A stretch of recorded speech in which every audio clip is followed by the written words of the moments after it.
So yeah, we're here for session 2 of CHCDIV002. Yeah, I'd like to start with the acknowledgement of country.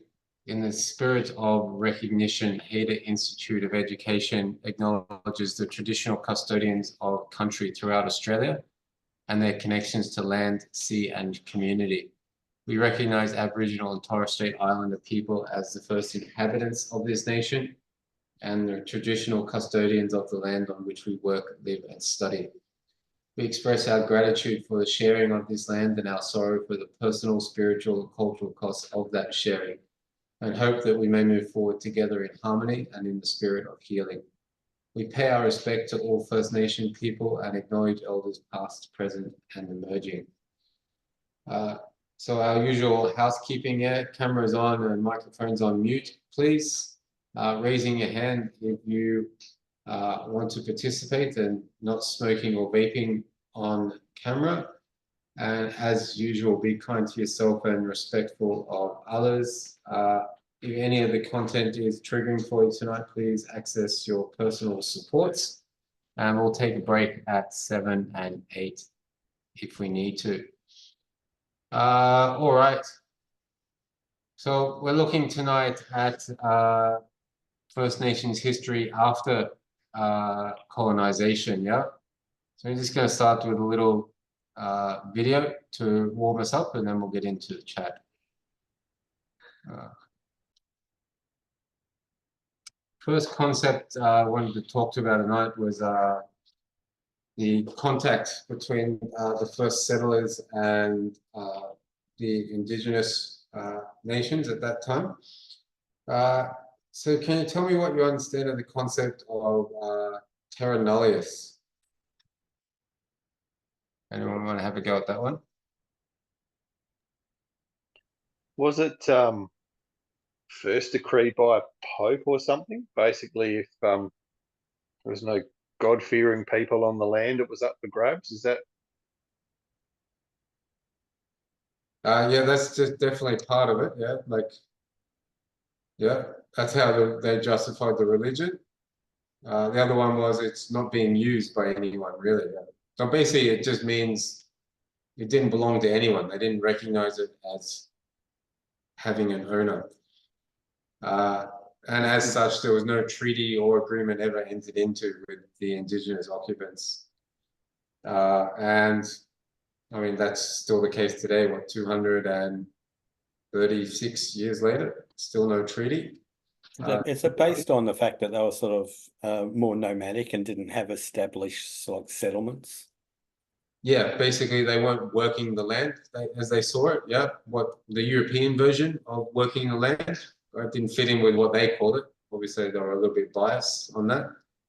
And some of the stuff we were talking about last week around the yam farming and fish farming and eel farming and that sort of thing. So obviously there was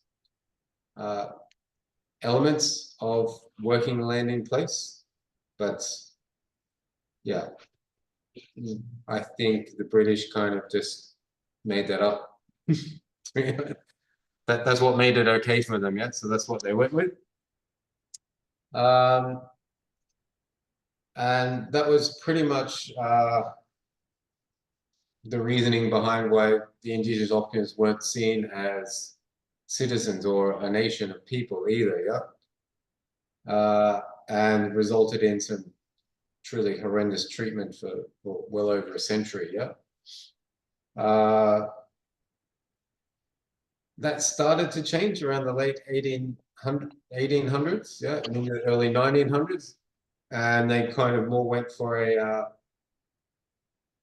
I don't think it, well, let's just say there was less genocide, but there was still more, they're still used in, like they were treated as an element, yeah, which is where we got to that lousy little Sixpence movie last year, picked up in the early 1900s, which was the beginning of the stolen generation time, yeah. So yeah, thinking about the lousy little Sixpence movie that we watched. Marcio, maybe you did, or Mario, maybe you didn't see this one. But if you have a look in your resource folder, you can probably review it during the week. There's the four parts to a documentary in there on the stolen generation. So yeah, Scott or Matt, did you both have a chance to watch that? Yeah, I had a look at it. Yeah. Yeah, I Yeah. saw it as well. Yeah. Yeah, what were your thoughts on it? Oh well. I guess generally speaking, like I didn't obviously know all of the details that they talked about in it, but I kind of had a reasonable idea about, you know, how Aboriginal people were treated and that sort of thing.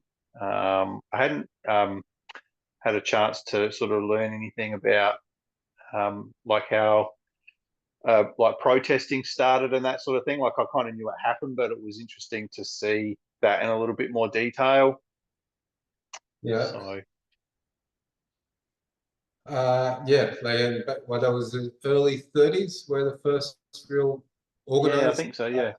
Yeah, 1932, I think it was. Had the Aboriginal Protection Organization. Yeah, it was formed around then.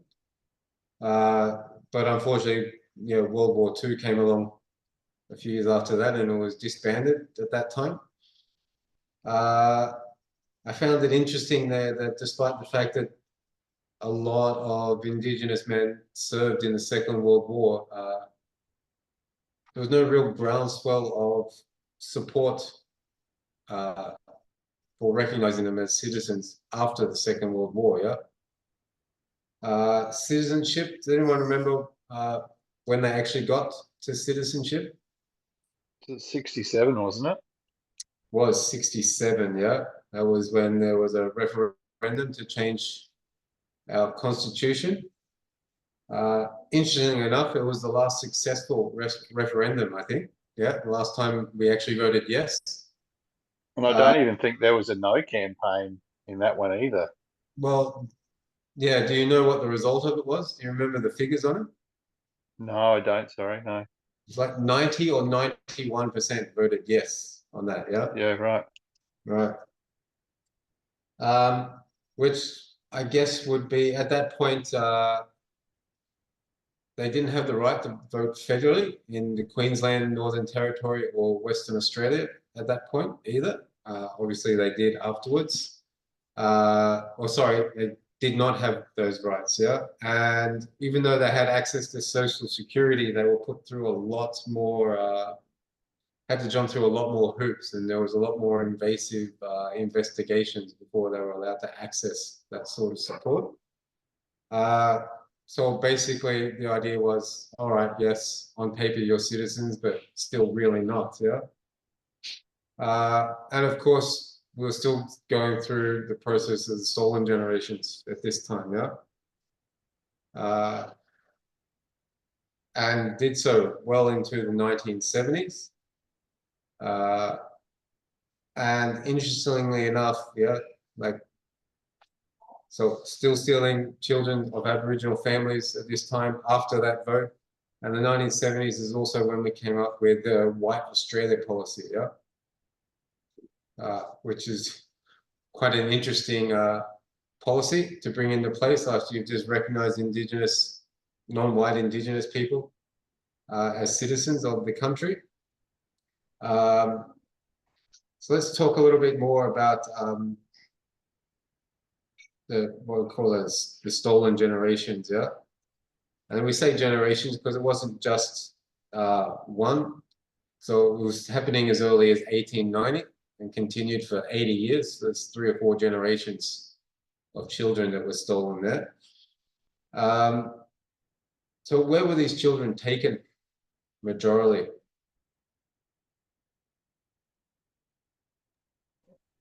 Oh, they got was it like missions and stuff like that run by religious? I'm assuming, well, Catholic and Protestant mostly, was it? But yeah, missions run by religious people. Yeah, a lot of them, yeah, were moved just to church and state facilities, so boarding schools and missions. Some were fostered into Anglo-European families.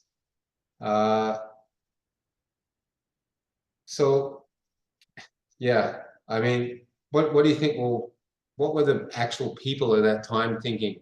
You believe in their head, what were they going on? Because once again, they really didn't think they were doing anything wrong. Yeah. Which is hard for us to believe because it just seems so foreign to us. But at that time, they literally thought they were doing the right thing. So what is Yeah, it they were trying to achieve? I think they could have believed in the white superiority and that they were elevating these people's lives. It's almost like they were doing a good deed by them and making them better. It's exactly right. That was the thinking behind it. It's like, look at the life that they have here. I can do so much better for them. Not understanding that, yeah, they'll obviously be better off raised by their parents, yeah, or their own kin group. So what were some of the results of these kids being moved to missions or state-run boarding schools, yeah? Oh, well, there's, intergenerational trauma, I guess, is the big one, which is sort of still, carried through to like today's generations. Yeah. Loss of their culture and their language. Yeah. That was a big one, yeah. They were taken out very young and they lost their language. Right? It's probably the biggest single cause of the loss of the indigenous languages. Entire generations weren't really learning it, yeah. Mm. There was no way they would be allowed to speak their own language in a mission or in a state-run boarding school, yeah. And if they're adopted to Anglo-European parents, then yeah, obviously not going to be taught their language there because it doesn't, well, they don't even know it, so they can't teach it, yeah. Yeah, I think it came up through in Rabbit Proof Fence where they talking to missions where they were like beaten for using their indigenous languages. So they were like, you're not allowed to speak that here. You have to speak English. So, yeah, really yeah. beating Not the at all, yeah. language out of them. Yeah, literally. That was the church's way back then, wasn't it? Corporal punishment for everything. It wasn't the way they wanted it to be, yeah. All right. So we got a hang on, I'll just check if this one's actually working. Yeah. All right. So we've got an Indigenous man here who is actually a member of the stolen generation, yeah. It's quite a long video, yeah. 32 minutes, yeah. I think it's worthwhile watching, yeah. It's a good first-hand account by an Indigenous man of his experience as being a member of the stolen generation. If you have any questions while this is on, just put them in the chat and we'll come back and have a talk about them afterwards, yeah. Okay. Hang on, just. Okay, guys. So a pretty harrowing video there, yeah. Brett, how much of that did you see? Probably just the last half of the video. Right, okay. So interesting there that the doctor described it as a type of genocide, yeah? What are your thoughts on that one, yeah? Well, based on everything he said, it sounded pretty spot on. Well, yeah, when he read out that definition of it, yeah. It was pretty much word for word what happened, yeah. Yeah.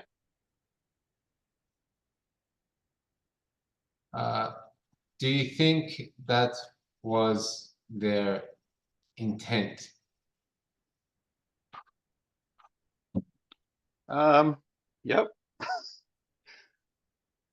I think that's exactly what they were trying to do. Oh, sorry, let me rephrase it. Do you think they saw it as genocide? Yeah. I don't know, like, was the term being used back then? I don't know. It based on like some of the stuff that I've read, they were basically trying to breed the Aboriginality out of them. So I think but they were trying to use a simulation rather than genocide, isn't realistically, I guess is what I was sort of thinking. Yeah. We've got to remember too that there was we probably can't think of them as one homogeneous group, yeah, because it did occur over 80 years, yeah. There's probably some changes in perceptions and intent amongst like the people that were actually carrying this out. So, for example, an understanding of genocide was probably very different in 1890 as to what it was in 1970. Yeah. Yeah. Obviously, the United Nations came into play in the middle of that. Yeah. And then obviously, a lot of what they did was based around what happened in the Second World War as well. I mean, that was a pretty stark example of genocide. Probably, I don't think. Well, do you think that the white Australians that were doing this through the 60s and 70s even considered themselves in any way similar to what Hitler did in the Second World War?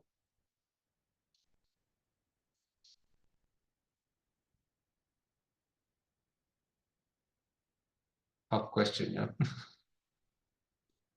I don't believe that they would thought that they were on the same scale or level of it in their minds. Oh, well, and that's probably fair enough. It wasn't the same scale, yeah. I would be honestly, I would be really surprised if you found any of them that even consider themselves remotely similar to Hitler, yeah. Yeah. Yeah. Yeah, they would probably be extremely offended by that comparison, yeah. Interesting that but that's how it's viewed today pretty much, yeah. And that definition of genocide, I just had a looked it up here, was adopted by the United Nations and entered into force in 1951. So it's full 2 decades before the stolen generations really started to well, before it finished, yeah. All right. So what are some of the lasting effects then? What do they say? Well, what they call intergenerational trauma that has resulted from this practice, yeah? What did they mention in that movie? Things like not learning how to be parents. Yeah, obviously you're raised in a home. There's no parents, yeah. Good. Lots of parenting skills.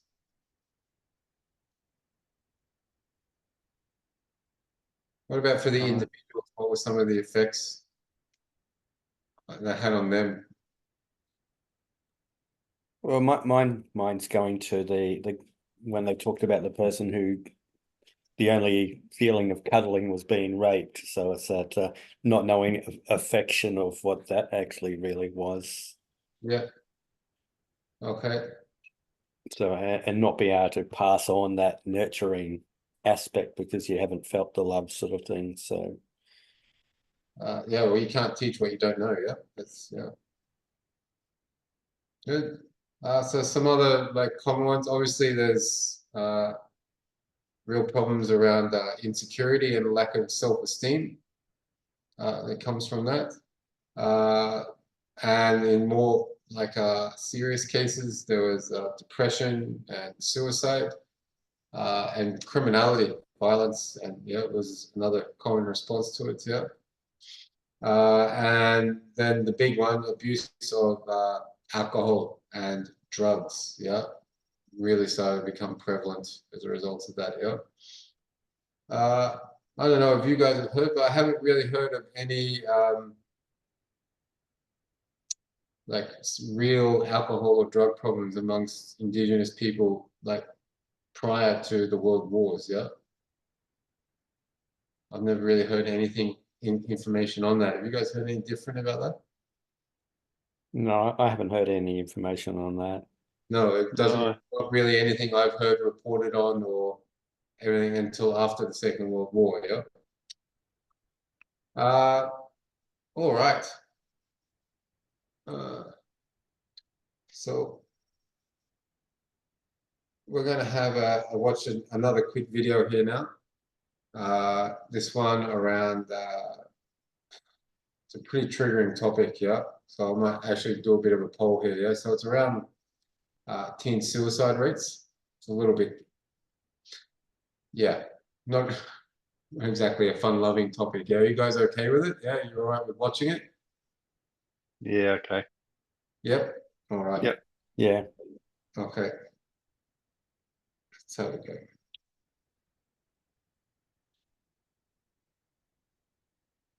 Right. Oh, crazy numbers in that one, yeah. 13 kids in a community of 500. Yeah, it's a ridiculously high rate. I brought up an interesting point in there though, that it's doesn't matter how much funding they provide for it, it's not having an effect. So why do you think that is? What's going on that doesn't matter what you put in place is not working?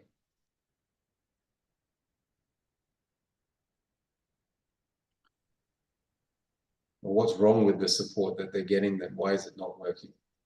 I don't know. I'm kind of guessing. Is it like lack of consultation of what their needs are? So it's more Yeah. the funding's going towards what they're directing what they think the funds need to, other or collaborating with the communities of what they feel the needs are. That can be part of it, yeah. I mean, if this was 20 years ago, I would say that's absolutely what it was, yeah. Yeah, I essentially think, um, they put a lot of claim on alcohol abuse and, kids with fetal alcohol syndrome, whatever it is. But I don't think it starts there. I think it's even further because obviously, if a child has that, it should have started somewhere. So, what they're currently doing is basically just putting a lot of focus on one thing. It's the same thing like Scott's saying. It's they're putting focus on one thing, but essentially there's underlying issues that need to be sorted. Yeah, kind of missing the point of why alcohol has become the Exactly. masking agent for Yeah, yeah. the So, pain rather what they than currently is just doing, they're just putting a lot of focus on alcohol abuse or drug abuse, but essentially there is something else, that needs to it's be. it's like they're not addressing the trauma behind the use of Yeah, the drugs and the alcohol, yeah, as opposed to seeing that as the source of the problem when it's the trauma yeah. is the source. And it's really too late, like once the kid's 13, to be worrying about fetal alcohol syndrome. Yeah, It's way, yeah, the way too damage much. happened 14 years ago. So Yeah. yeah, interesting. So sorry, from Matt. I remember all of that stuff going on, like the news reports and stuff, and the other thing was that the young people, it was a bit of like a suicide culture where the young people actually saw it as like a a good way out, and they sort of idolized the people that that were taking their own lives as well. Like I think from memory, like that was one of the things that was adding to it. Not to take away from anything you guys were saying, you're absolutely spot on. But yeah, the young people were. Oh, I don't know if I've articulated that well enough, but I get what you're saying. yeah, It was kind of like a cluster rather than an ongoing,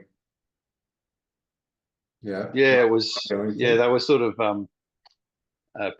the people that were left behind were looking up to those people that had taken their own lives, and they sort of a couple of the stories I remember seeing or reading were saying that was one of the things that was difficult for people to. It was challenging for them to get through to young people as well. But like I said, not to take away from anything you guys said, you're absolutely spot on with the trauma and that sort of thing too. Well, yeah, I mean, you definitely can't ignore the the trauma background to that, yeah.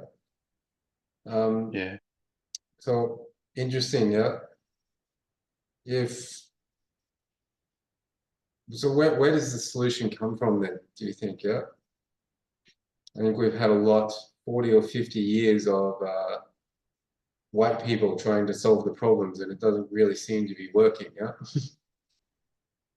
But at the same time, do you think there is a way forward and a solution that doesn't involve white people at all? Yeah.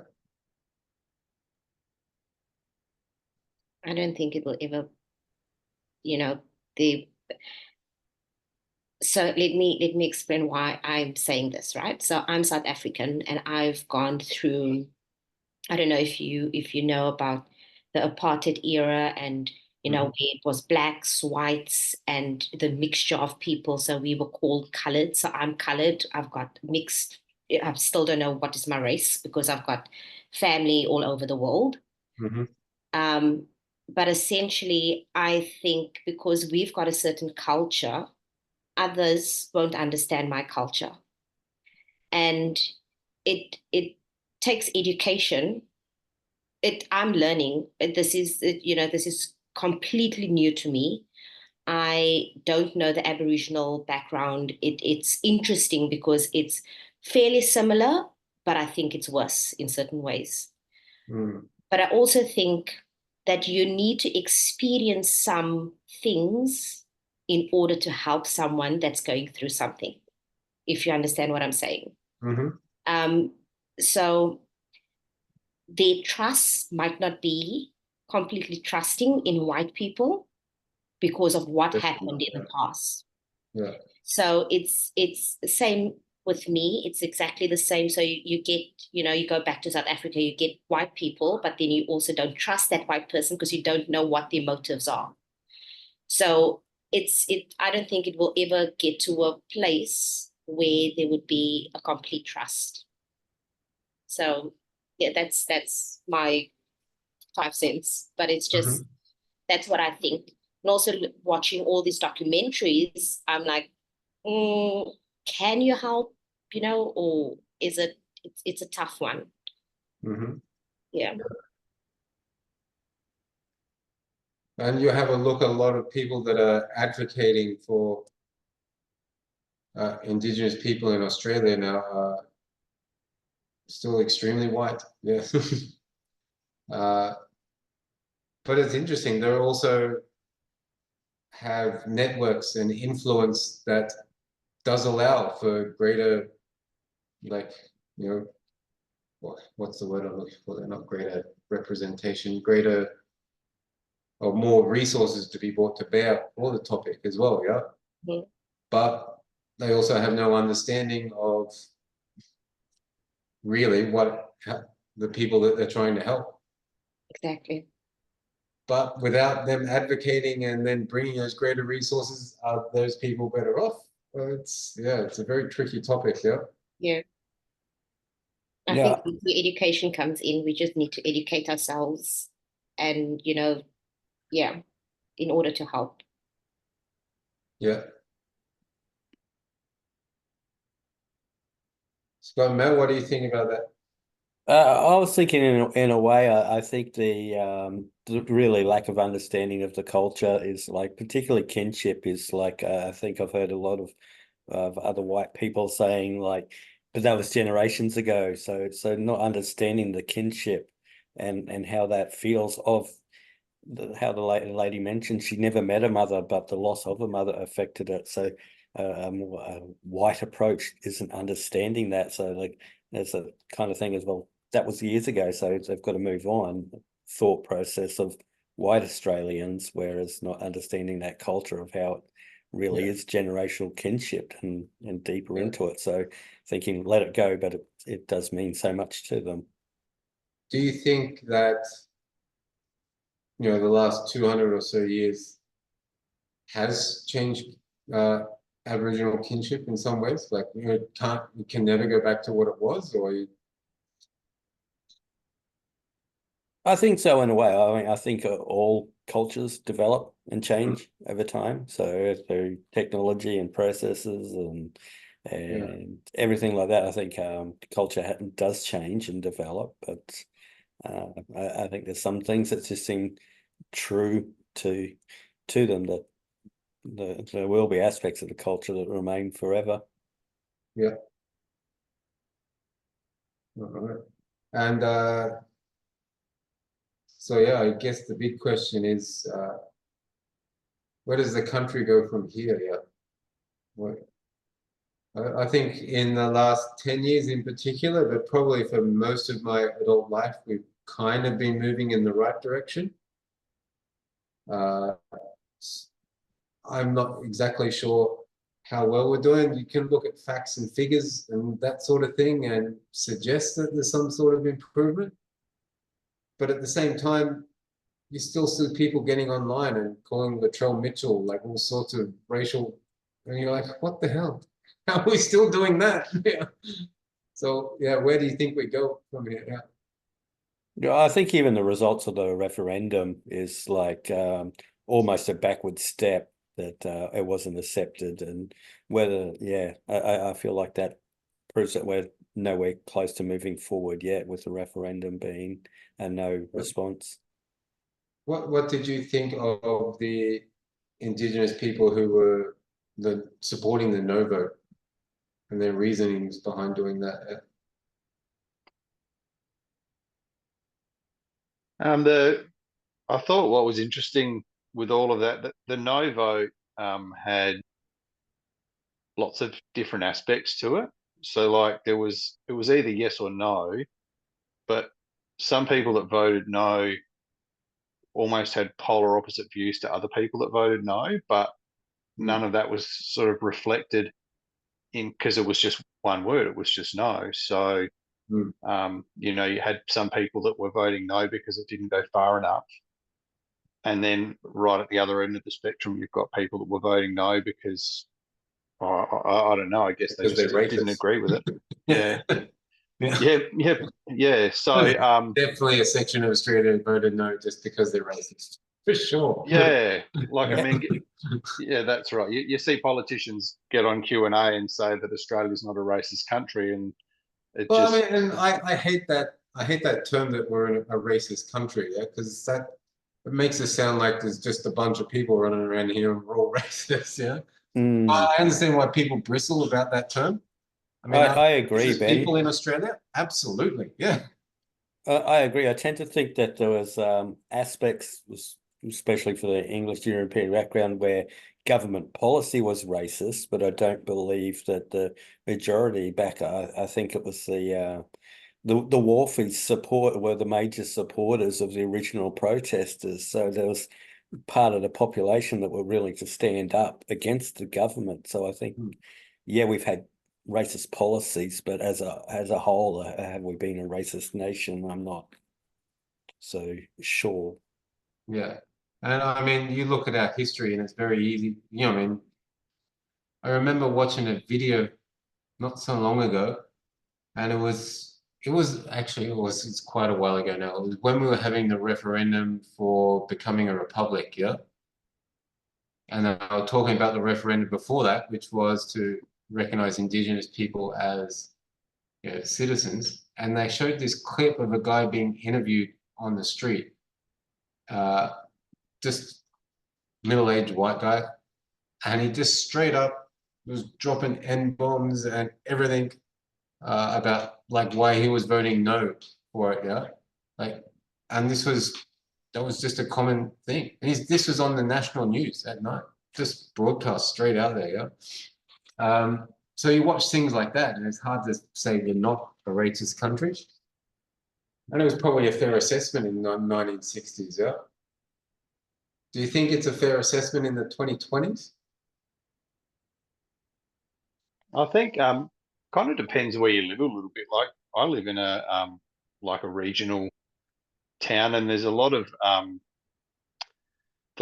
people that don't consider themselves racist, but then you're sitting around the staff table and they say these things where there's there's a lot of ignorance and intolerance behind their comments. And Yeah. so whilst that they don't see themselves as racist, a lot of their ideas and comments are still sort of based on, I don't know, like it. Yeah, it's funny, hey, like people will be educated and but yeah, then we'll say something that's like, gosh, it's really surprising sometimes. It's sort of like this creeping racism where they don't see themselves as being an out and out like white nationalist, but by the same token, a lot of the underlying things they're saying are really sort of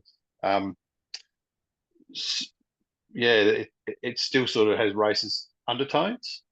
Is it? It's kind of like a lack of empathy for any sort, or a lack of understanding or empathy for any sort of difference from their own culture, would you say? Yeah, maybe that's it. Yeah.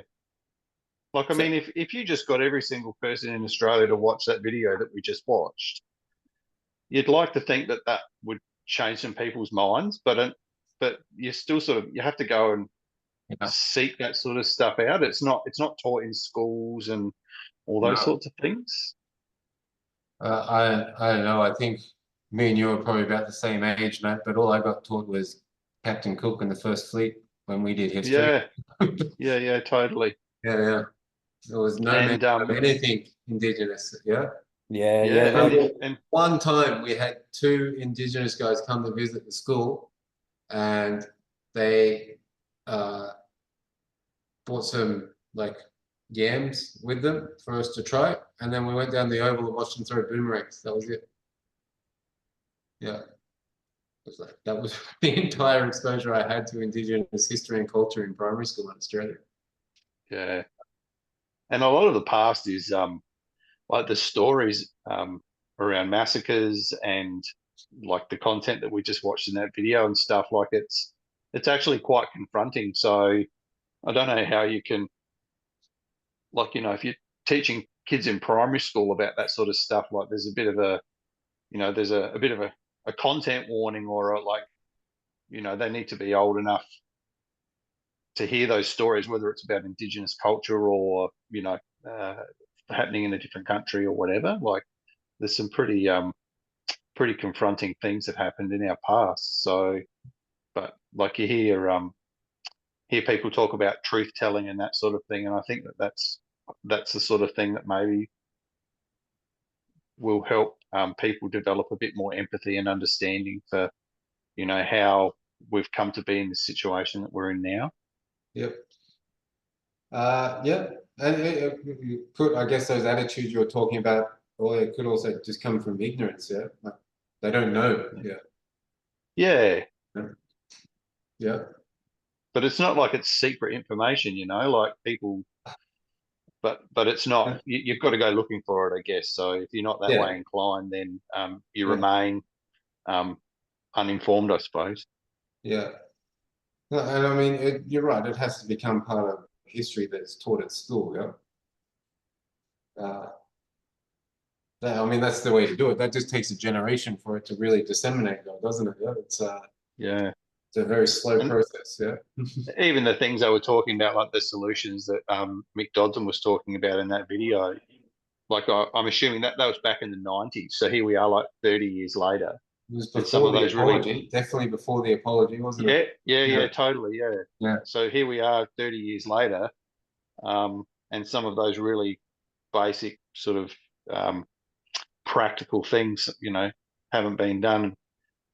If it's not popular policy and, polls suggest that you're going to, I don't know, lose voters if you go a certain way, it can be quite reactive, the politics and the motivation to make those policy changes.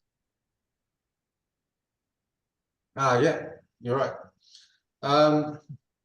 Okay.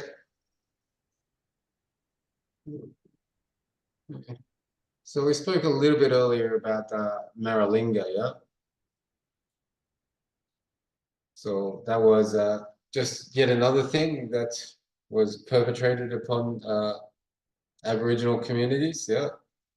Obviously not as widespread as the stolen generations.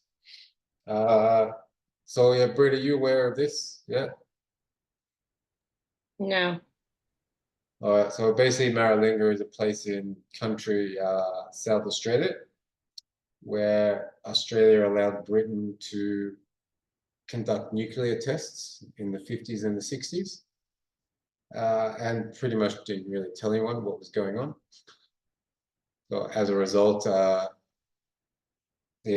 local indigenous communities were exposed to the blasts and the radiation from those blasts.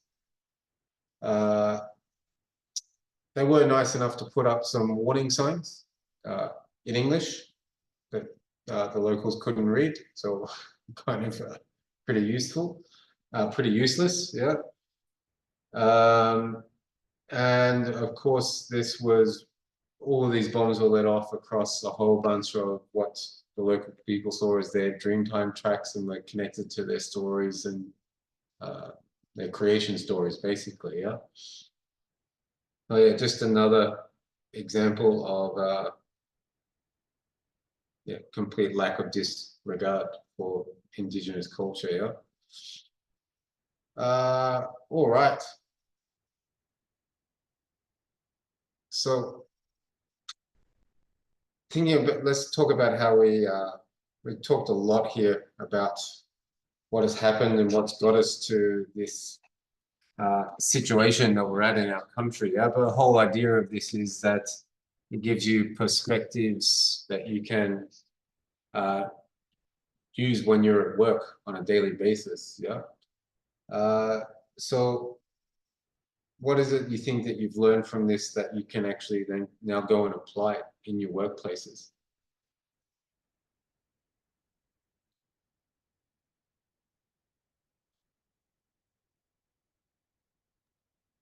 I guess we talked about empathy before, so having a greater understanding of past traumas and circumstances hopefully will inform us to be not to cast judgment so quickly, and to consider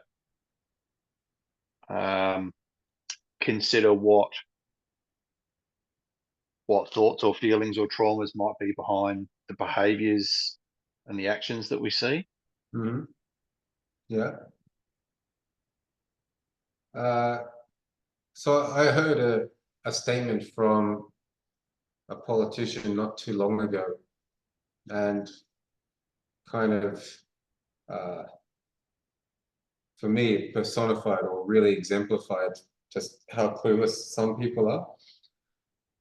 And he said it in all earnestness, with the expectation of it was basically that it's okay for white people to hold Indigenous people to white people's standards, basically. Yeah, that's all right. You're allowed to do that. Yeah. So I think he was a Liberal Party politician, yeah, not from the Labor Party. So what do you think about that statement? And this was only 18 months ago, I guess. Yeah. So yeah, you can't really write it off as uninformed or anything. Yeah, that statement is completely and utter. Don't even want to say it, but yeah, culturally you can't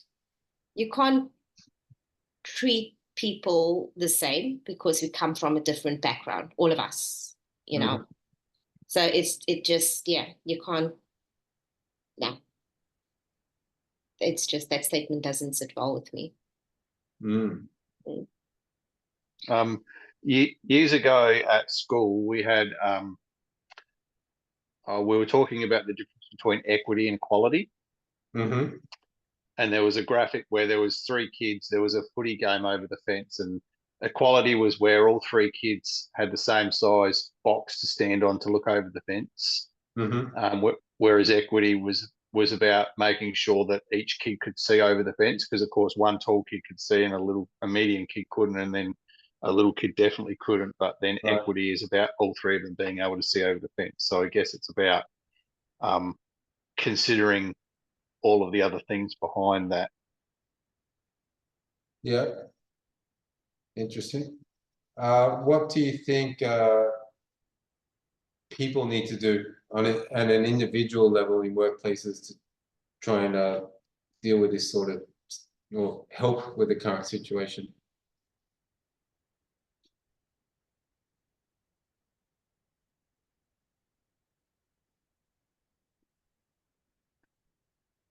Just become informed, I suppose, and culturally aware.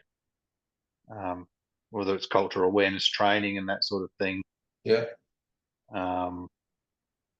It's I don't know, like it'll be pretty tough. Like if you look at the curfew that's happening in Alice Springs at the moment,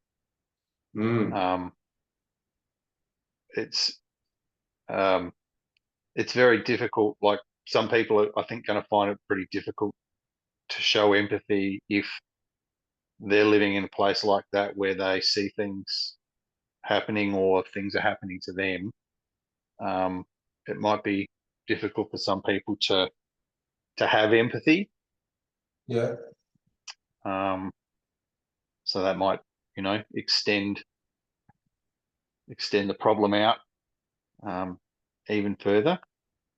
And then, like, it goes back to what you were saying, Ben, like looking at what's behind it. So the social issues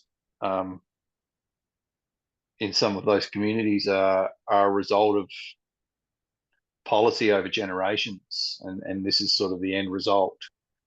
So, but if we don't consider that and continue trying to work and collaborate and consult and those sorts of things, then a lot of people are only seeing, I guess, the end result. And if they're directly affected by it, and there's some pretty horrific things going on, it's going to be difficult to encourage everybody to consider it like that, maybe. Yeah. Do you think cultural awareness training in workplaces is effective? I'm going to say no. No. I'm going to say people probably just do it because they have to, and how much they can do it, and they can tick the boxes and they can pass the test to get the document to say that they've done it. But actually absorbing and practicing that is really completely different to undertaking the training. Yeah. So a lot of the prevailing, how would you say, like professional practice around bullying in schools, yeah, is around creating small groups that like kind of take responsibility from inside to stop that sort of culture. So taking the responsibility off teachers and administrators for stopping bullying and putting it on to other kids, yeah, by educating the kids about it and helping them understand what it happens. Do you think that sort of approach would work for cultural awareness, yeah, rather than mandating that everybody must do this training, yeah? Make it something that people opt into, choose, yes, I want to be part of this, this is what I want to do, and then send them out into workforces to change them from the inside. Be a pretty good start. Yeah. How long do you think that would take to have an effect? Yeah, pretty long time. So we're back to that. Yes, we can teach it in school, but it's going to take a generation, yeah? Yeah. And I think that's probably the big takeaway from this. Yeah? It's a massive, complex problem. It's been 200 plus years in the making, yeah? I think all we can do is kind of start the country down the right path and hope that people pick up the torch and carry it on. I don't know. What do you think about that statement? A bit too pessimistic? You think we can do better than that? No, I think the statement's pretty spot on. We as a school tried to encourage a sorry day march, and while some of the young people were buying into going for a march, they were stopped by their parents in participating in it. So the education is touching on this generation, but there's a generation prior that is still blocking it, yeah. Blocking it, and yeah. Horribly saying, it's probably like my generation, whereas as you guys were saying, it just wasn't touched in schools. We're ignorant to what was done to the Indigenous people. So Oh. we kind of like, Yeah. I mean, I wasn't even as a young adult I learned this. I was well into my 30s before I started to like hear about this sort of thing, yeah. At least kids these days are hearing it in their formative years, yeah. And it will actually shape who they become as adults, yeah.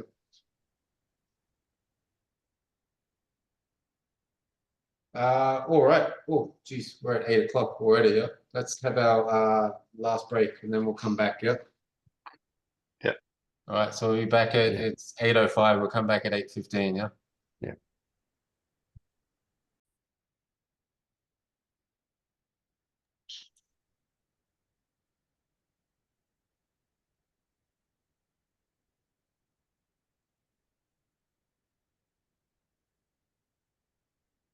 All right, we're all back. Okay, so what we're going to look at for the rest of tonight is just what we started to touch on at the end there is like how we can put this into practice in our workplaces today. So community services obviously at this point in time or up until recently have always been designed with like mainstream Australia in mind, yeah. That's what the services have been aimed at, yeah. Obviously, those services are not always fit for purpose when when you're dealing with Indigenous peoples. So there needs to be, how would you say, differentiation in the services that are offered. Ideally, it would be great if these services were designed and delivered by only Indigenous people. Unfortunately, that's probably not going to be the case in Australia for some time. So we need to find ways to incorporate those services and those peoples into mainstream service providers, yeah, so that it becomes part of the mainstream service and can be delivered by both Indigenous and non-Indigenous peoples, yeah. So some ways to do that, or I guess the most important way of doing that is by forming effective partnerships. So we're just going off those words there. What is your understanding of what that means? Yeah, effective partnerships.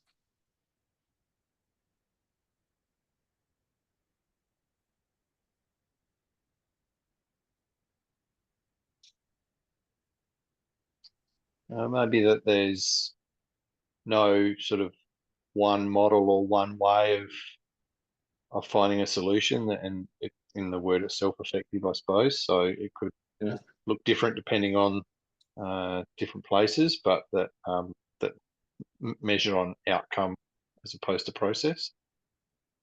Yeah, well, thinking about the words in it, obviously partnership means between two parties, and in this case, we're talking about Indigenous and non-Indigenous. What is going to make that effective, do you think?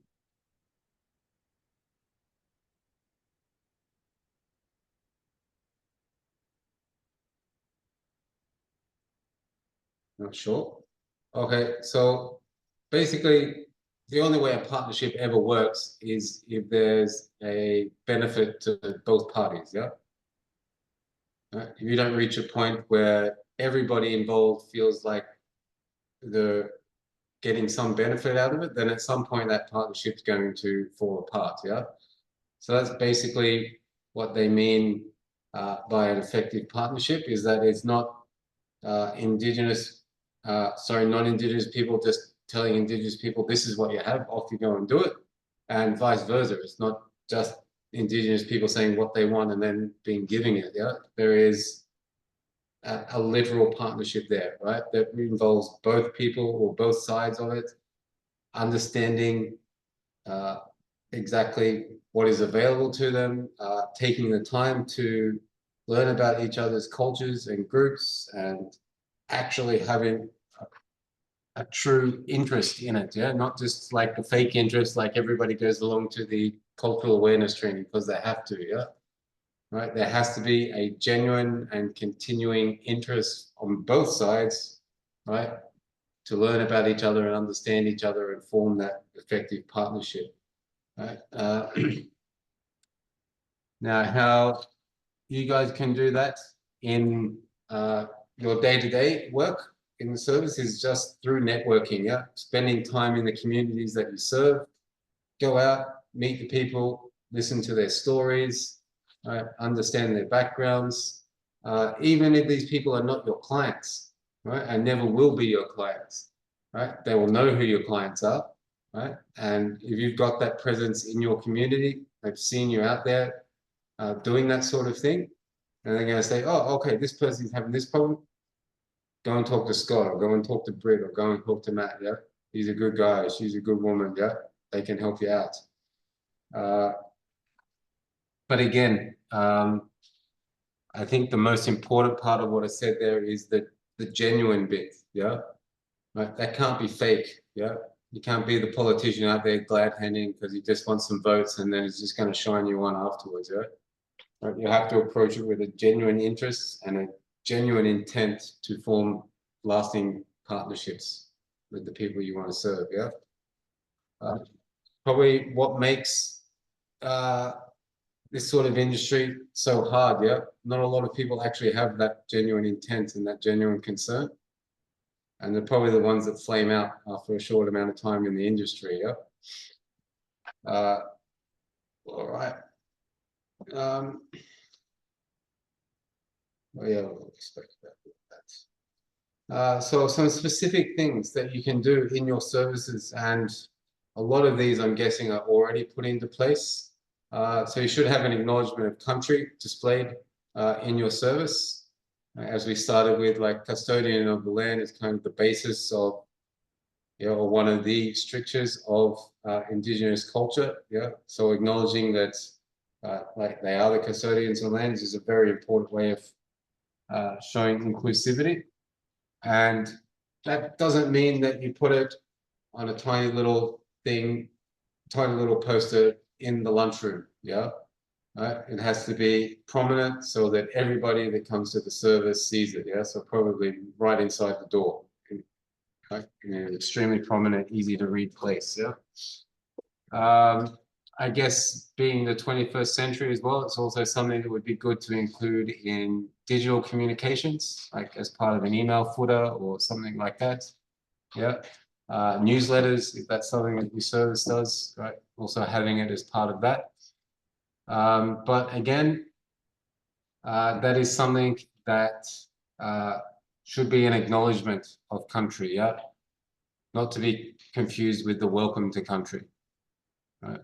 If that's what you want, and you want to do a welcome to country because someone is visiting, then make sure you speak to the local elders and have someone come in and do that for you. All right, cultural safety. Bit of a buzzword these days. What's your understanding of that, the meaning of that cultural safety?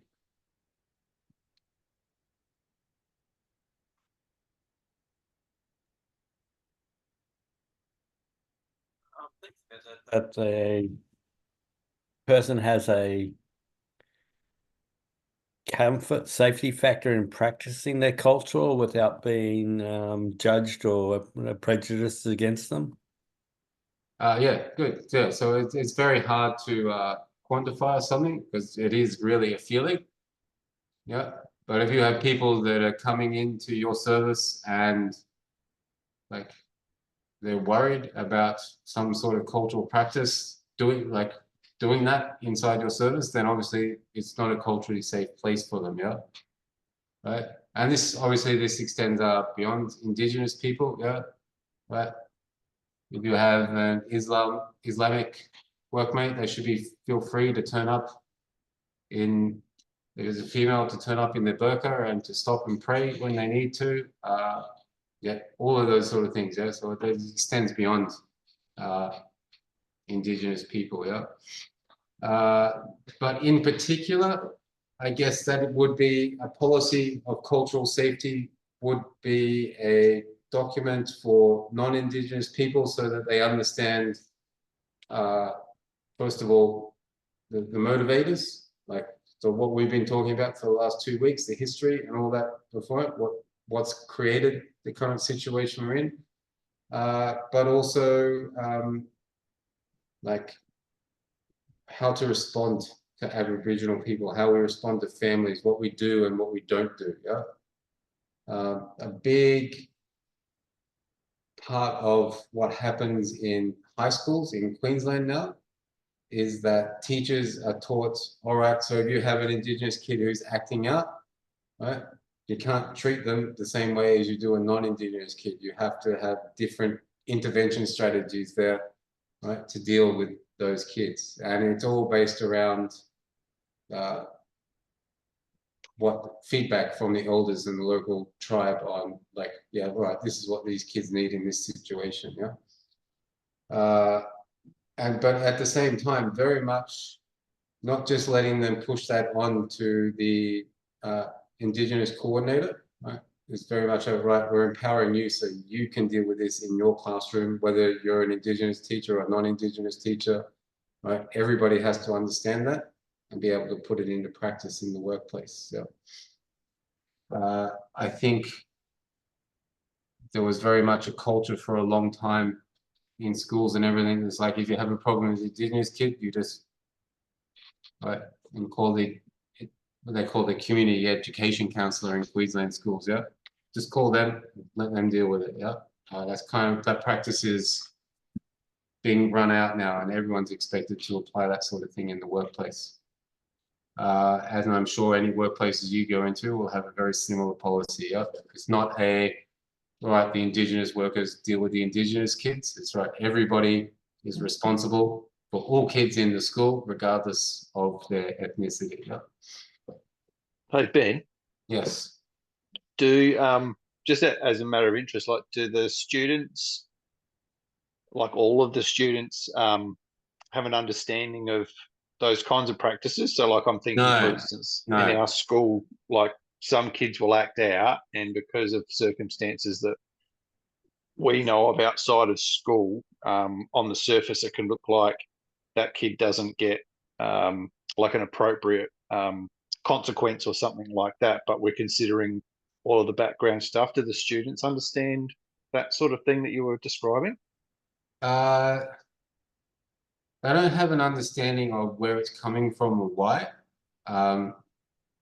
But, you know, kids being kids, if they see one kid being allowed to do something and they're not allowed to, they're going to call the teacher on it straight away. Yeah. And so the teacher says, no, he's being given an exception, but because of privacy, they can't say anything else. Yeah. Yeah. Okay. All they can do is acknowledge this. No, they've spoken to such and such, and they're allowed to do that. Yeah. And then they have to stop there. They're not allowed to divulge more information than that.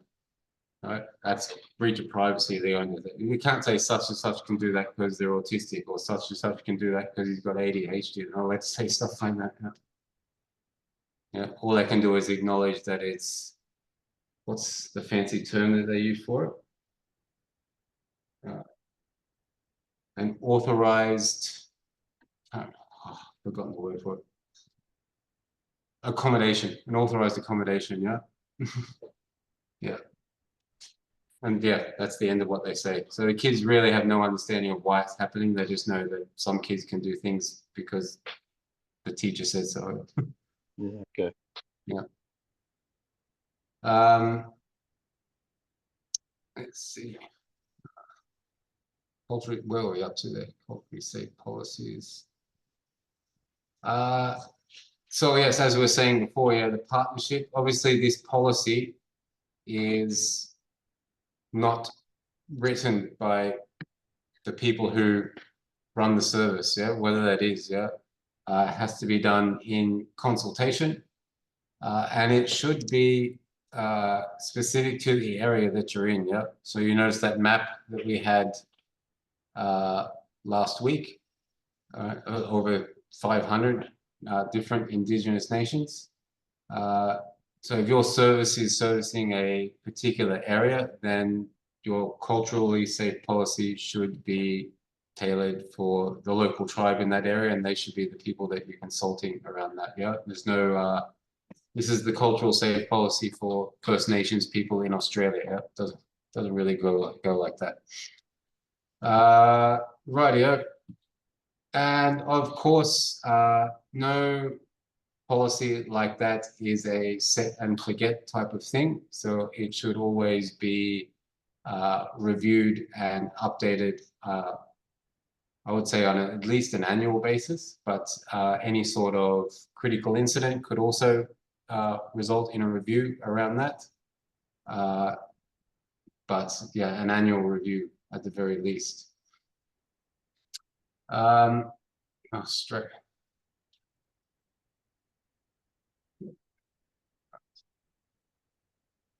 Some resources that you can use to promote these partnerships. So there's some government health websites there. What was the one I was looking at today? It's the Department of Health and Wellbeing. Yeah, Australian Institute of Health and Wellbeing. Sorry, yeah, has a lot of useful information around that. Of course, the Department of Aboriginal and Torres Strait Islander Policy can do that, and the Council for Aboriginal Reconciliation is another good resources for promoting these partnerships. We're going to have a look now at a video here, a topic called cultural brokerage. Yeah, has anyone heard this before? Cultural brokerage. All right, so let's have a watch, then we'll come back and discuss. Yeah.